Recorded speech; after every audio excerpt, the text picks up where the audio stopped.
నమస్కారం NSTV news కి స్వాగతం. నా పేరు ఉషా. ముందుగా ముఖ్య అంశాలు. గుంటూరు ఏటి అగ్రహారం 4వ లైన్లోని ప్రధాన రహదారిలో శ్రీ కామాక్షి టేస్టీ టిఫిన్స్ హోటల్ను నూతనంగా తెలుగుదేశం పార్టీ రాష్ట్ర అధ్యక్షులు, రాష్ట్ర ఎస్టీ సెల్ కార్పొరేషన్ మాజీ చైర్మన్ ఎం దారు నాయక్, నాగమల్లేశ్వరరావు ముఖ్య అతిథులుగా హాజరై హోటల్ ప్రారంభించారు. ఈ సందర్భంగా మాట్లాడుతూ హోటల్ రంగంలో నిర్వాహకులకు ఎన్నో సంవత్సరాల అనుభవం ఉన్నదని, పరిశుభ్రమైన వాతావరణంలో నాణ్యమైన టిఫిన్ ప్రజలకు అందుబాటులోకి తీసుకువచ్చారని అన్నారు.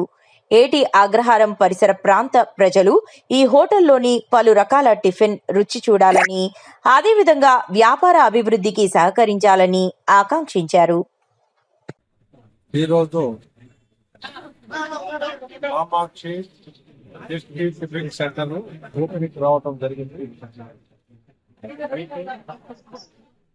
గుంటూరు పట్టణంలోనే ఏటి అగ్రహారంలో సెంటర్ పాయింట్ ఇక్కడ ఉండటం, ప్రజలకు అందుబాటులో ఉండటం, అదేవిధంగా యాజమాన్యం కూడా చాలా బ్రహ్మాండంగా ఏర్పాటు చేయడం జరిగింది. రాబోయే కాలంలో కూడా ఈ టిఫిన్ సెంటర్ అనేది మంచి నడుస్తుందని మనం ఆశిస్తాం.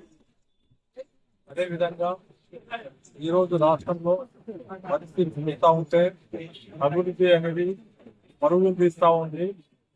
రాష్ట్ర అసెంబ్లీ జరుగుతుంటే ప్రజలు చాలా ఆశిస్తూ ఉన్నారు, అభివృద్ధి కార్యక్రమాలు ఆశిస్తూ ఉన్నారు.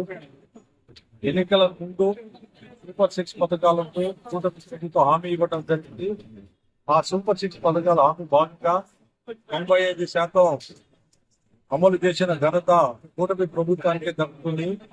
రాష్ట్ర ముఖ్యమంత్రి నారా చంద్రబాబు నాయుడు గారు ఉదయం నుంచి సాయంత్రం దాకా పేదల కోసం కష్టపడతా ఉన్నారు, పేదల క్షేమాలు చూస్తూ ఉన్నారు. అదేవిధంగా పేదల బాధను అర్థం చేసుకుని ఆంధ్ర రాష్ట్రానికి ముందుకు తీసుకెళ్లాలనే ఉద్దేశంతోనే పనిచేస్తా ఉన్నారు. కానీ ప్రతిపక్ష హోదా లేని ఒక 200 ఎమ్మెల్యే ఇవాళ ప్రభుత్వం మీద నిందలేయటం మంచి భాగం కాదు.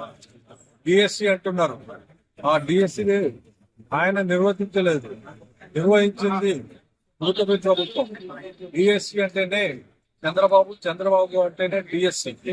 అలాంటిది ప్రజల్లో, యువతలో మంచి పేరు వస్తుందని కూటమి ప్రభుత్వానికి అది గ్రహించిన మన దుర్మార్గపు మాజీ ముఖ్యమంత్రి జగన్మోహన్ రెడ్డి కూటమి ప్రభుత్వం మీద నిందలేస్తా ఉన్నారు. అయితే రాష్ట్రంలో ఎక్కడికి ఇచ్చినా రోడ్లు అభివృద్ధి జరుగుతూ ఉంది, మంచినీటి సమస్య లేకుండా ఉంది. ఈ రాష్ట్రంలో పారిశ్రామికంగా పనులు చూస్తూ ఉన్నారు. ఈ రాష్ట్రంలో ఏదైతే లాంటి ఉంటాయి. గతంలో చూశారు మీరు, గంజా ఎక్కడైనా కేర్ ఆఫ్ అడ్రాస్ ఆంధ్రప్రదేశ్, అరాచకాలు కేర్ ఆఫ్ అడ్రాస్ ఆంధ్రప్రదేశ్ గతంలో. కానీ అది లేకుండా ఈరోజు ప్రభుత్వం అభివృద్ధి కార్యక్రమాలు జరుగుతూ ఉంటాయి. ఈ జగన్మోహన్ రెడ్డికి నిలువ పడట్లేదు. అది కూడా పనిచేసిన ప్రభుత్వానికి అప్స్టేట్ చేయాలి. అప్స్టేట్ చేయకపోగా ప్రభుత్వం మీద నిందలు. ఈ రోజు అసెంబ్లీ జరుగుతున్నా కానీ అసెంబ్లీకి రాకపోవటం, జీతాలు మాత్రం కావాలంట, అయితే మాత్రం అసెంబ్లీకి రారంట. అది ప్రతిపక్ష హోదా అనేది ప్రజలు ఇవ్వాలి. అదేవిధంగా ఏదో కోర్టులో లేకుండా ముఖ్యమంత్రి ఇచ్చేది కాదు. పక్ష దక్కించుకోపోగా పైనంగా రేపు రానున్న 29 ఎన్నికల్లో ప్రతిపక్ష హోదా కోసం జగన్మోహన్ రెడ్డి బయట చేయాలి. కానీ ఇలా ప్రజలతో వ్యతిరేకంగా ఉండకూడదు, పనిచేసే ప్రభుత్వానికి వ్యతిరేకంగా ఉండకూడదని నేను మీ ద్వారా విన్నవించుకుంటున్నాను.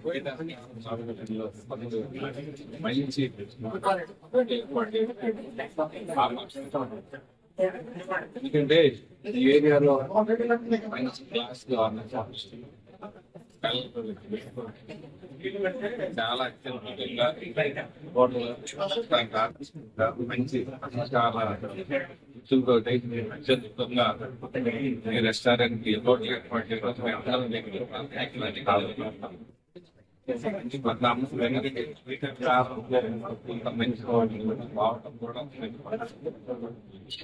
రకరకాలుగా హోటల్స్ డిఫరెంట్ గా పెట్టగా ఉంది. భవిష్యత్తులో కూడా ఏర్పాటు చేయాలని ఒకసారి